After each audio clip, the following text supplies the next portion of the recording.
yarakaye agira umujinya mwinshi kubera ko umuvandimwe w'umugisha, ariko mwuka w'Imana impamvu ati se wowe nukora ibyiza ntuzemerwa imbere y'Imana. Haleluya. Bavandimwe, uyu munsi uriho ariko isho kuba utariho.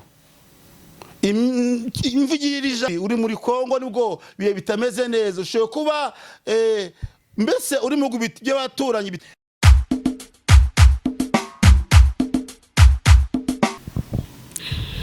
Ndabasuhuje abakurikiye Mama Linda Official, uri w'agaciro gakomeye. Wowe bashe gukora subscribe, nawe waba utarayikora nagushishikariza kugira ngo uyikore, kugira ngo ujye ubana natwe kuri buri kiganiro cyose dushyizeho.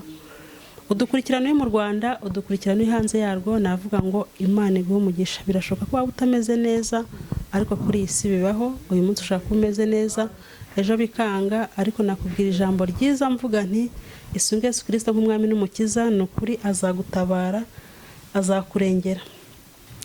Imbere yanyu hari umutumirwa mumaze kumumenyera kuri Mama Linda Official. Imana imuhe umugisha. Waramutse mukozi w'Imana? Muraho neza? Yego. Mumeze mute? Turashima Imana. Tumaze iminsi tubona ukuboko kwayo, tumaze iminsi tubona iturengera mu bitambutse, twaye n'intambara nyinshi, duha n'ibigeragezo byinshi, ariko dushimana ko yaturinze ndetse n'umuryango. Ubu turamuro turayishima. Yego, Imana ishimwe yahabaye. Yego. Bamaze iminsi bambaza umupasiteri ari he, bamukozi w'Imana ari he, bampamagara, niyo mpamvu twazindutse tuza kukureba. Yego. Watangira wibwira abakurikiye Mama Linda Official, kandi ni karibu utugezeho icyo Imana yifuje ko tugezaho uyu munsi. Murakoze cyane kubw'uyu mwanya mwiza Imana yongeye kutugenera kugira ngo tuganire ijambo ryayo. Musanzwe mumenyere rero ni Evangeliste Bosco, ndumuvuga butumwa bwiza bwa Yesu Kristo, ndumugenzi ugana mu mugambi bwo mu ijuru. Nejejwe no kuza kuri iyi channel ya Mama Linda Official, mvuga kumera kw'Imana, mvuga n'imbaraga z'Imana. Muvandimwe udukurikiye, utuye mu Rwanda, mu bihugu bidukikije, mu migabane ine y'isi, tunejejwe no kubasuhuza. Amahoro y'Imana bane namwe, kandi neza y'Imana ikomeze kugendana namwe. Turi mu bihe rero by'iminsi nyine y'imperuka, cyangwa se Bibiliya itwereka ko ari iminsi ya nyuma. Umuntu wese aba akwiye kubaho mu buzima bunezeza Imana, aba akwiye kuba mu buzima busenga Imana, ariko kuba mu buzima bukomeye, ariko bukomerera mu kubaha Imana. Imana yacabwa icyubahiro. Rero mbere yuko dukomeza ikiganiro cyangwa se mbagezeho ijambo ry'Imana, kuko ijambo ry'Imana ni ubutumwa budakoze isoni, ni ubutumwa bw'imbaraga, ni ubutumwa buhindura. Ijambo ry'Imana rihumuriza abababaye, ijambo ry'Imana ryubaka ingo zisenyutse, ijambo ry'Imana rikiza abarwayi, ijambo ry'Imana rigaburira abashonji, ijambo ry'Imana ritanga icyizere cya none n'ikindi gihe kizaza. Niyo mpamvu uyu munsi nejejwe no kubana namwe kuri iyi channel ya Mama Linda Official. Imana imuhereze umugisha, kubera ko aba yigomwe byinshi, agatanga umwanya wiwe, agatanga ubutunzi bwiwe. Nawe nta kimushishikaje, ni ukwamamaza ubwami bw'Imana, ni ukugira ngo abantu bamenye Imana, ni ukugira ngo abantu bakomeze kugira Imana icyizere, ni ukugira ngo abantu bagumye bitoze gukiranuka no gukora ibyo Imana ishaka. Kubera ko igihe cyose tubwira ubutumwa bwiza, tubwira abantu ko mu buzima hari ubundi. Amakuba n'ibyago ni byinshi ku mukiranutsi, n'ubuzima busanzwe abantu benshi wenda ushobora gusanga badatekanye kubera impamvu z'ubuzima, ariko haracyari ibyiringiro. Mu ijuru hari Imana ijya yumva, mu ijuru hari Imana itabara, mu ijuru hari Imana ivuga bikaba, kandi ateka bigakomera. Reka rero twinjire mu mwanya mwiza wo gusenga kugira ngo Imana ibane natwe. Mana, mu izina rya Yesu Kristo, haleluya. Haleluya. Turagushimiye kandi turaguhimbaje. Impamvu tugushimiye ni kuri umwami amahoro, impamvu tugushimiye ni ko tumenyera ubuzima, impamvu tugushimiye ni ko tumenyera imibereho. Ayiwe waturemye tukiri mu nda za ba mama, tukiri urusoro wari utuzi, warinze imiryango yacu, urinda abakomeye n'aboroheje, urinda igihugu cyacu cy'u Rwanda. Turagushimiye Kristo ineza yawe, ibyo wakoze n'iby'ubutwari, ibyo wakoze nta mwana urashobora kubikora, ntabwo icyubahiro. Muri uyu mwanya wera wa Isiraheli twuzuye amashimwe mu mutima.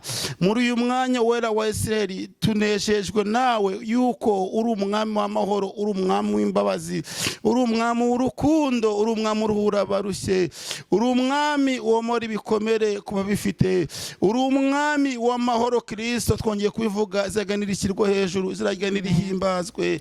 Muri uyu mwanya wera wa Isiraheli twongeye kukwinginga ngo imbabazi zawe zibane natwe, imbabazi zawe zitweze, imbabazi zawe mwami wanjye zigaragare ku buzima bwacu, kugira ngo muri uyu mwanya tugiye gutangaza ubutumwa bwawe bwiza bwubaka imitima ya benshi bagiye kubwumva, izagenda rihabwa icyubahiro. Duhamagaye amaraso ya Yesu Kristo kugira ngo yeze abagabo n'abagore, amaraso ya Yesu Kristo yongere kweza abakobwa n'abahungu, amaraso ya Yesu Kristo yongere kweza umuraso ugihumeka, kugira ngo yongere kumva ubuzima, kugira ngo yongere kuba mu buzima mu buryo bw'umwuka, izagenda rihabwa icyubahiro. Rero umwanya mwiza wo gusenga, turasenze tuvuga ngo nugenderera abandi natwe ntudusige, ineza ikomeze kubana natwe. Urakoze, ndagushimiye. Rero genda kwa muganga ukiza abarwayi, kubera kuri Imana ikiza abarwayi.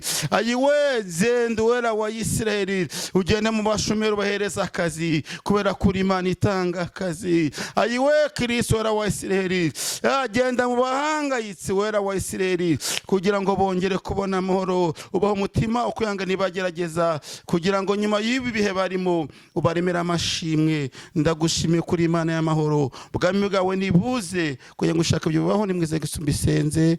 Amina. Haleluya. Haleluya. Aya masaha, uyu mwanya nejejwe n'Imana mu mutima. Ubutumwa bumatumye magarara ngaha, nje kubwira abantu ko bakwiye kuba ibitambo bizima, ukaba igitambo kizima kugira ngo wemerwe n'ijuru, ukaba igitambo kizima kugira ngo ube mu bantu Imana ishaka kandi ishima, Imana yacu yabwe icyubahiro. Amen. Rero ndabinginze kugira ngo mukurikire ubutumwa bwiza Pawulo yandikiye Abaroma. Turaza kubusanga mu bice byawo 12 n'umurongo wa mbere ndetse n'umurongo wa kabiri. Imana inyujuje amagambo menshi kandi meza yo kubaka abantu, ariko kandi ni amagambo agamije kubwiza abantu kuri, bagasa na Yesu, bagasa n'uwabahamagaye. Imana yacu yabwe icyubahiro. Rimwe ivugabutumwa ritambutse ku cyumweru, nubwo nabwiye abantu, ndababwira ngo umuntu wese azihakane guhamagarwa kwiwe kugira ngo abereze agaciro. Pawulo yabwiraga abantu b'i Korinto, arababwira ngo abantu b'ubwenge bahamagawe si benshi, n'abantu b'imfura si benshi. Mbese ashaka kubwira abantu ngo bazirikane agaciro k'agakiza, cyangwa se bazirikane ibyo bari byo, cyangwa se uwo wari we muri Yesu Kristo. Imana yacu itugiriye neza, kandi Imana yacu habwe icyubahiro. Rero muri uyu munsi, cyangwa se muri uyu mwanya, cyangwa se igihe, Imana ikeneye kuba igitambo kizima. Kugira ngo uze kumvira ijambo kuvanga igitambo kizima, uraza kubyumva neza dukomeje gusoma ubutumwa bwiza, cyangwa se ko ndagenda mbasobanurira, uraza kumva. Mu gihe cy'isezerano rya kera, kugira ngo abantu babarirwe ibyaha n'ibicumuro, bagombaga gushaka ibitambo by'amatungo, bagashaka inuma z'intungura. Iyo wagura umukene, warihanganaga ukayirukanka inyuma, ukirwa umunsi wose, ugafata undi wa kabiri paka uyibonye, kandi iyo numa ikagera ku mutambyi ari nzima. Ikindi, iyo baguciriritse, agiye washakaga intama cyangwa se n'indi tungo ariko ridafite inenge, ukarishyira umutambyi akakwingingira Imana rikaba impongano z'ibyaha byawe. Ariko dushimiye Yesu waje akaba igitambo, akavana ibyo bitambo byose by'amatungo, kubera ko amaraso y'inuma n'intungura ntabwo byabashije kuducungura, ariko amaraso ya Yesu yaraducunguye. Bisobanuye ngo iki? Yesu yaraje atubera igitambo kizima kandi gihoraho. Uyu munsi Imana ikeneye ko njyewe ubwanjye nawe ubwawe uba igitambo kandi kizima, ariko byongeyeho ukaba igitambo cyera kugira ngo ushimwe n'ijuru. Imana kitugirire neza. Bibiliya itubwiye ngo iki? Igitabo cy'Abaroma ibice bya 12 umurongo wa mbere haratubwiye ngo nuko bene data ndabinginga kubw'imbabazi z'Imana ngo mutange imibiri yanyu ibitambo bizima byera bishimwa n'Imana, ariko kuyikorera kwanyu gukwiriye, kandi ntimwishushanye n'ab'iki gihe, ahubwo muhinduke rwose mugize imitima mishya, kugira ngo mumenye neza ibyo Imana ishaka ari byo byiza bishimwa kandi bitunganye rwose. Uyu mugabo Pawulo ndamukunda kubera ko yabaye intwari mu gukorera Imana. Hari igihe kinini uyu mugabo witwa Pawulo yabayeho mu buzima butanezeza Imana, abaza mu bwa gipagani, aba mu buzima buterwa na mwuka wera w'Imana, aba mu buzima bwiyobora cyangwa se bwigenga, ariko agira umugisha wo kuza kubonekerwa n'umucyo w'Imana, ahita ahindutse rwose. Uyu mugabo witwa Pawulo amaze gukizwa ntabwo yigeze avanga mu rugendo rw'ubuzima bwa gikristo. Niyo mpamvu uyu munsi turimo gusoma iby'Imana yamucishijemo cyangwa se ubutumwa bwiza yagiye ahuguza amatorero menshi kandi atandukanye. Imana kitugirire neza. Haleluya, haleluya. Bisobanuye ngo hari intwari zaciye, turimo kugira ikirenge mu cyazo.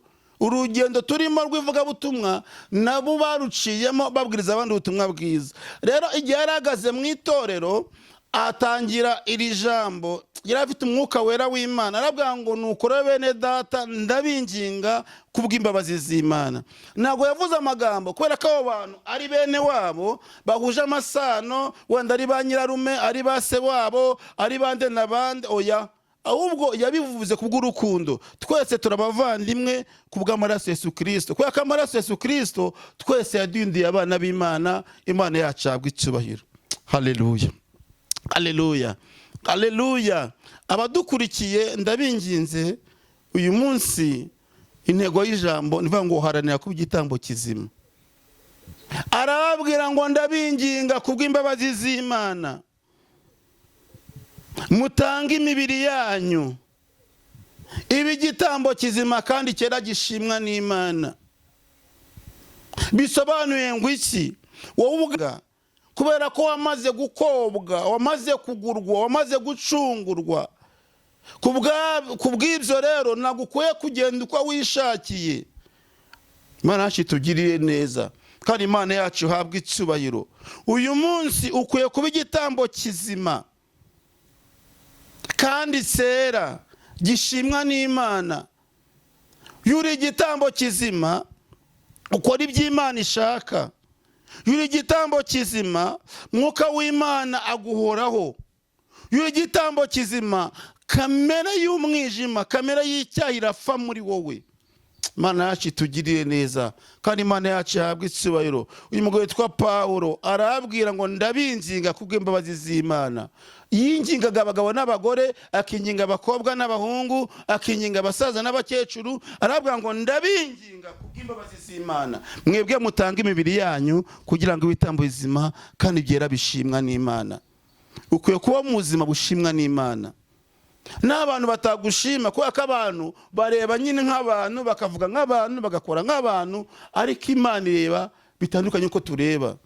Kubera ko Imana imikorere yaba iri mu ibanga yaba itari mu ibanga, Imana imenya byose. Imana yacu ntihabwa icyubahiro kandi Imana yacu nishyirwe hejuru. Ndimo gufashwa n'iri jambo kuba igitambo kizima. Duba muri iyi minsi nkeneye kuba igitambo kizima, nkagenda ndi igitambo kizima. Abantu b'i Sarudi, usomye igitabo cy'Ibyahishuwe za nzandiko 7 Yohana yahawe ngo ashyire amatorero yo muri Aziya, itorero ry'i Sarudi ryaragendaga, ariko mwuka wera agiye kurisura, arigezemo asanga barapfuye, ari intumbi, ari imirambo yigendera. Nyamara baragendaga bakaririmba, baragendaga bagakora byinshi bitandukanye, bibwira ngo ni bazima, ariko kubera imirimo yabo Imana irabagaya, Imana yabashima. Mu yandi magambo, bari igitambo gipfuye imbere y'Imana. Ushobora kuba igitambo gipfuye bitewe nawe ubwawe, amagambo uvuga aterekana Kristo, utari imbuto zikwiriye abihannye. Mu gihe muri wowe ugifite urwango, ugifite ishyari, uri igitambo gipfuye. Igihe umaze warabatijwe, icyo waba uri cyo cyose, ariko muri wowe ijwi ry'Imana ritari ku buzima bwawe, Mwuka Wera ataza ku buzima bwawe, ufite ikibazo. Ariko uyu munsi ntabwo nje kubwira ngo ibyawe birarangiye cyangwa se urapfuye urarimbutse, ahubwo ndakubwira ngo ukwiye guhinduka, ukava mu byo urimo, ukaranira ku gitambo kizima kandi kiragishimwa n'Imana. Erega abarokore cyangwa se abakristo, twese impamvu dusenga niko dushaka kuzajya mu ijuru.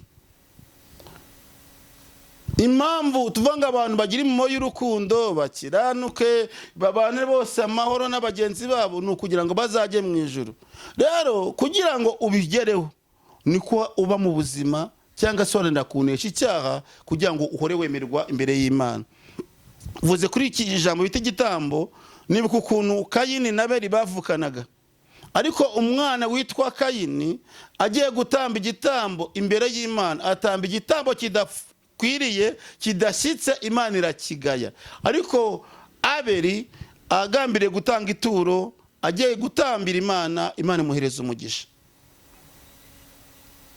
Rero ujye ugerageza gukora kugira ngo Imana iguhereze umugisha. Ujye ugerageza gukora kugira ngo wemerwe n'Imana. Uyu mwana witwa Kayini yararakaye, agira umujinya mwinshi kubera ko umuvandimwe w'umugisha, ariko Mwuka w'Imana Imana ati se wowe nukora ibyiza ntuzemerwa. Bisobanuye ngo iki? Umuntu wese afite inshingano yo gukora ibyiza kugira ngo yemerwe imbere y'Imana. Haleluya.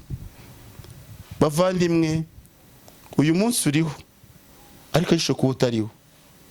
Imvugira ijambo rivuga ngo iminsi umaze urayizi, ariko iyo ushigajeho ntago yizi. Ba mu buzima bunezeza Imana, kuba igitambo kizima umuntu arabiharanira kandi akabishakisha kandi akabigeraho. Kwemerwa n'ijuru, ushe guca mu ntambara ugaca mu bibazo, ariko ujye ugerageza ko bwije no ko bukeye. Vuga ngo Mana, ndashaka kwemerwa nawe. Izina ry'Imana yacu rihabwe icyubahiro, kaze ry'Imana yacu rishyirwe hejuru. Pawulo arababwira ngo ndabinginga, yongeye gukomeza ababwira, arababwira ngo kandi nimwishushanye n'ab'iki gihe. Nimwishushanye n'ab'iki gihe. Yarababwiye ikintu gikomeye. Ab'icyo gihe ntibubahaga Imana, ab'icyo gihe ntibasengaga, ab'iki gihe ntibizeraga, ab'icyo gihe muri bo nta jwi ry'Imana bumva. Mbese aravuga ngo mwebwe niba mwarakijijwe mukemera Yesu Kristo nk'umukiza w'ubugingo bwanyu, ndabinginze ntimwishushanye n'ab'iki gihe. Ahubwo ababwira ikintu gikomeye, aravuga ngo ahubwo mugire imitima mishya kandi ihindutse rwose, muri gukora Imana kwanyu kugize gute? Gukwiriye. Uyu munsi iyo nsengera abantu ndavuga ngo Mana, shyiramo abantu umutima mushya.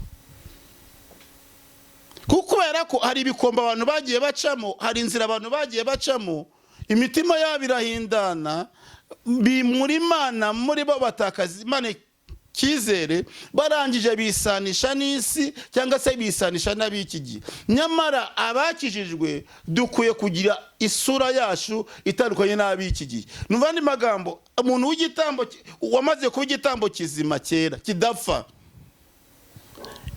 ubwiza bw'Imana bumugaragaraho uko bwije nuko bukeye. Amahoro y'Imana ahora mwuzuye kubera ko uyu muntu ni igitambo kizima cyera kandi gishimwa n'Imana.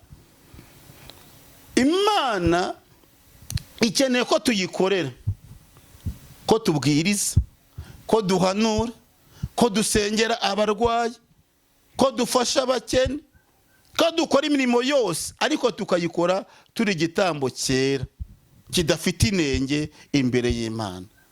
Yesu nashimwe kandi Yesu nahabwe icyubahiro. Muri kino gihe rero ndakwinginze uwo nkurikiye, ushobora kuba uri mu mahanga muri Amerika kuri iki kiganiro, ushobora kuba uri muri Aziya kuri icyo kino kiganiro, ushobora kuba uri mu Burayi kuri icyo kino kiganiro, ushobora kuba uri Burundi, uri muri Kongo nibwo bihe bitameze neza, ushobora kuba mbese uri mu bihugu by'abaturanyi bitandukanye, ariko aho uri hose fata umwanya mwiza wo gusenga. Ngiye gusa kino kiganiro dusenga Imana, ariko usenge uvuye ngo Mana nkeneye kumva uko umpindura igitambo kizima kandi kiragishimwa nawe. Haleluya, haleluya. Nusenga iri sengesho ukareka kwihagararaho, kubera ko wigenzuye nawe wasanga ubuzima bwawe cyangwa se uko wari uhagaze mu minsi utari igitambo kizima. Nimuderuka gusenga, kuderuka kwiyiriza ubusa, ukabuderuka gutanga ituro rifasha abakene cyangwa risura abarwayi, ukaba muri wowe utakigira iyerekwa, ukaba muri wowe utagifite ubusabane n'Imana, menya ko Mwuka Wera yamaze kuva muri wowe yagiye.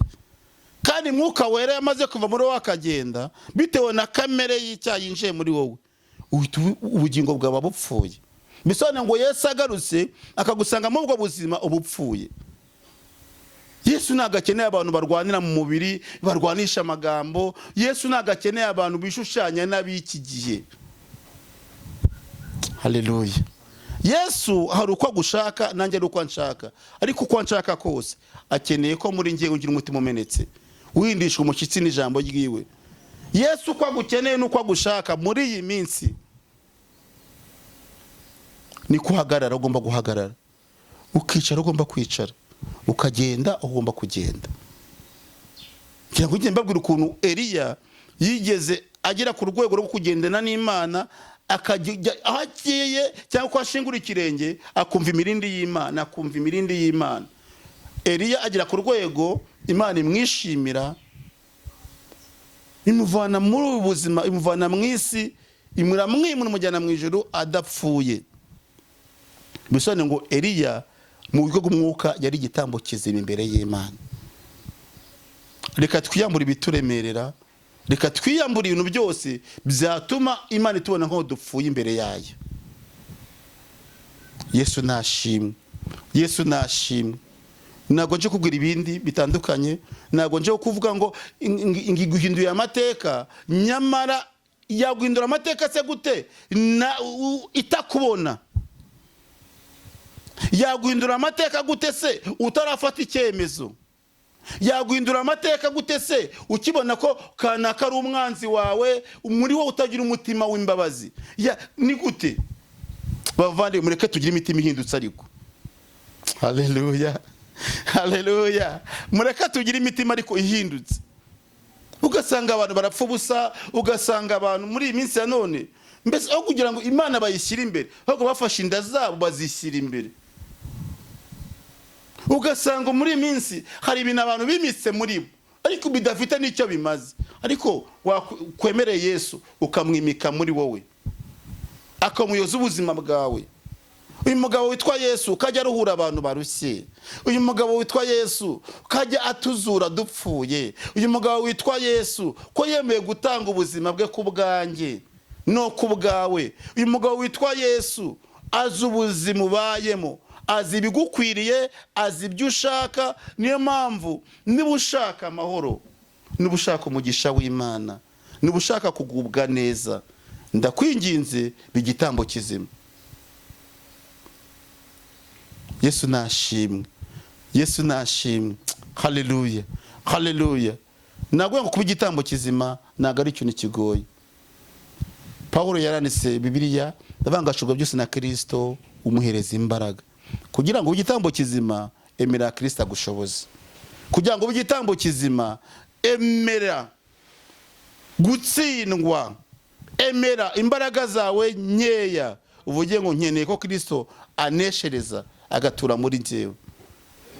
Haleluya. Emera, wemere wumve neza ngo niba Mwuka Wera w'Imana, ubwami bw'Imana butari muri wowe, wemere ko wacitse intege, wemere ko wamaze gutandukana n'urukundo rw'Imana, ariko uyu munsi ugaruke, haracyari ibyiringiro yuko Imana yakugiriye neza. Ijambo ry'Imana ngo usinzirewe kanguka, Yesu niko kumurikira. Yesu afite umugambi wo kumurikira, Yesu afite umugambi wo kugirira neza. Reka kimwe mwiza wo gusenga unkurikiye, zamura kwizera kwawe kandi Imana ihaze kwifuza kwawe, kugira ngo ineza y'Imana n'umugambi w'Imana ukomezanye nawe. Gwiza imbaraga mu gusenga, gwiza imbaraga mu kubaha Imana, gwiza imbaraga mu guhinduka, ugira umutima mushya, umutima ubohoka, umutima ugira imbabazi, umutima w'urukundo. Nuba mu bwo buzima, Imana izakwemera, kandi Imana imara kwemera izakwemeza n'abandi, kandi imara kwemeza n'abandi izaguhereza iby'umumaro bidasenyuka ahubwo bihoraho, kuko wamaze kuba igitambo kizima kera gishimwa nayo. Mana ndagushimiye mu izina rya Yesu Kristo. Mushimiye ko ukomeje kubana natwe muri uyu mwanya, uvuganye natwe muri ubutumwa bwiza ku badukurikiye, urambwira ngo babe igitambo kizima kandi kiragishimwa nawe.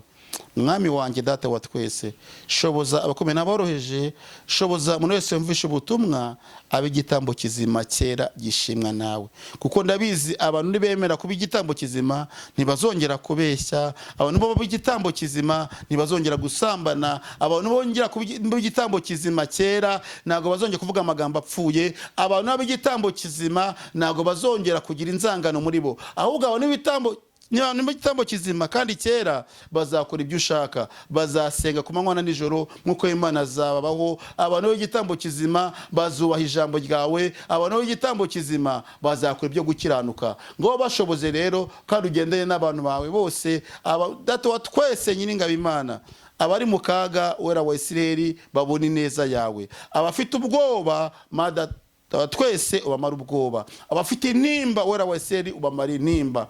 Kristo, reka umucyo wawe ugire ku bantu bawe. Urakoze, ndagushimiye mu izina rya Yesu Kristo, amen.